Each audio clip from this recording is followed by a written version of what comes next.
Did you hear? That first wave agent over in the medical wing just woke up. Who?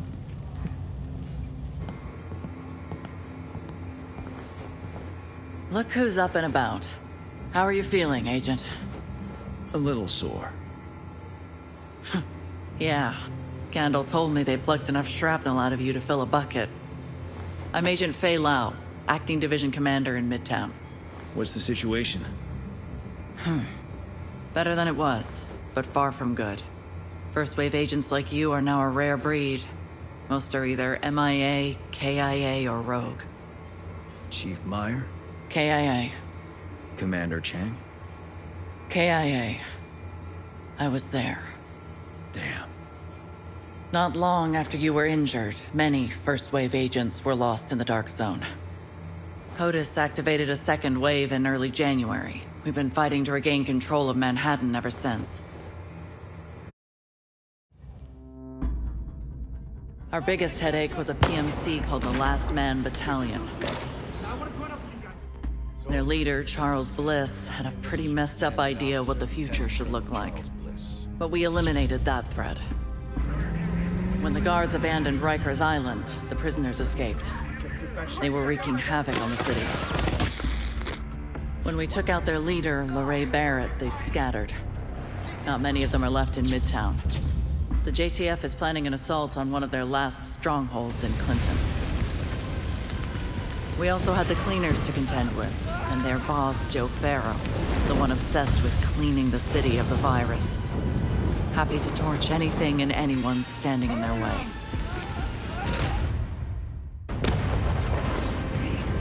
We dealt with them too, for the most part. And then, there's the asshole who caused all of this. The variola chimera, better known as the green poison virus, was engineered and released by a deranged professor named Gordon Amherst. He had some sick notion about using natural selection to save humanity. His virus would weed out the weak. Amherst is no longer a threat. He was killed by his own creation. We recovered his research, and Dr. Candle says we're close to developing a vaccine. You said agents have gone rogue. You mean they betrayed us? It's not something we like to advertise. The alpha among them is Aaron Keener. He's still at large. In summary, the situation isn't good, but it's not as bad as it was. There are bands of Rikers still around, but it's been a while since we saw any cleaners and whatever remains of the LMB.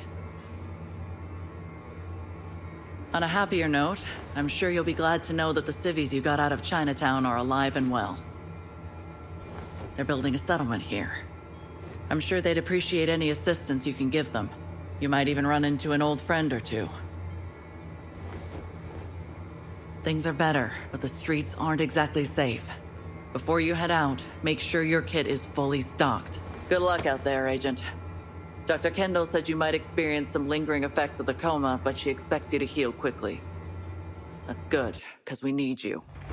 The city needs you. As for me, I'll be here, trying to keep this operation from running off the rails. If you need anything, you know where to find me.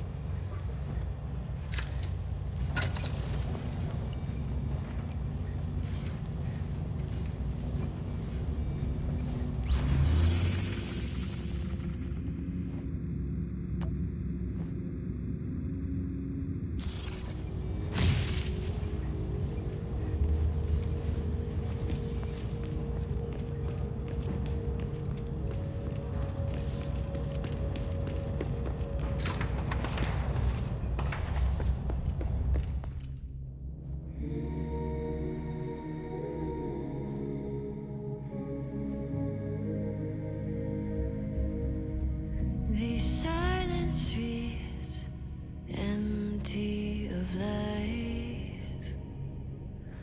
All of the dark days heavy on my mind. Oh, we will weep for the world we leave behind. Who's gonna come to save us all this time?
A little to the left. There! Kevin, look! Hello, Kevin. You know my name? But... wait.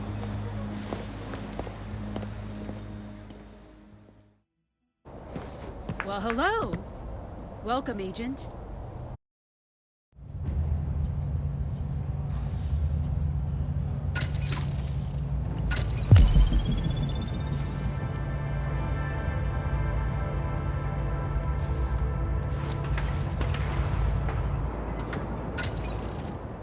Not bad, huh? And we've only been at it for a few weeks. What do you do for food? This bridge leads to our rooftop stockpile. And then we got the greenhouses set up beyond that.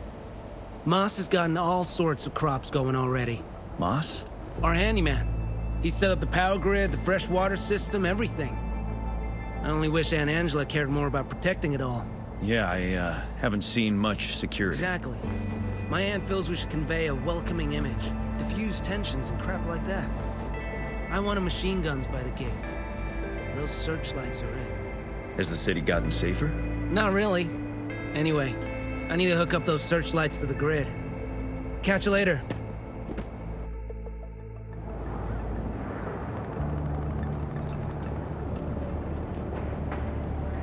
Portable electronic device detected. Hey, what do you think? It's amazing what you've accomplished so quickly. Quite something, isn't it? We get new arrivals every day. We even got our own school. One of the teachers is an NYU professor. Now he's doing elementary school. The kids love him. Many orphans?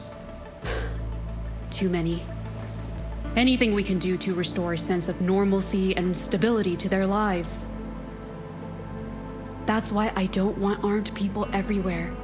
How can we ever hope to rebuild if we just perpetuate the idea that we're living in some post-apocalyptic nightmare? Sorry, no offense. I understand that exceptions have to be made. None taken. But I gather you and your nephew don't agree on this. If Kevin had his way, this place would be bristling with guns. I want us to be a beacon of hope, not some nuclear bunker. Well, you've given me some hope at least. Glad to hear it. Please continue your tour and I'll meet you by the clinic.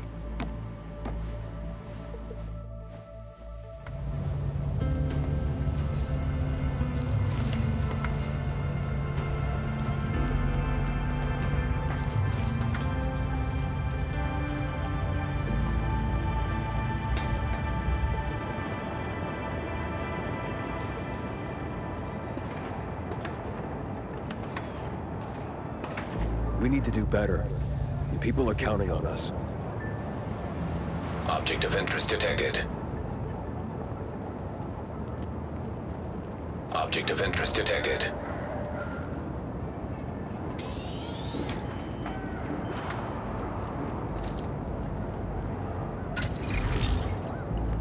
I will not allow anti-personnel mines there. Are you insane? What if one of the kids set one off? We'll teach them to stay away. We don't have enough guards to cover all... Ah, screw it. I know he means well, but we see things differently. Anyway. This is our clinic. Doc O'Neill runs it, assisted by Kevin's girlfriend, Gabrielle. They're doing an emergency appendectomy inside just now. But you should visit them later. Of course. O'Neill told me he heard of a cache of medical supplies not far from here, supposedly untouched. If you want to help, securing that cache could make a big difference to us. Absolutely. I'll go take a look. Thank you. Now I need to go smooth things over with Kevin.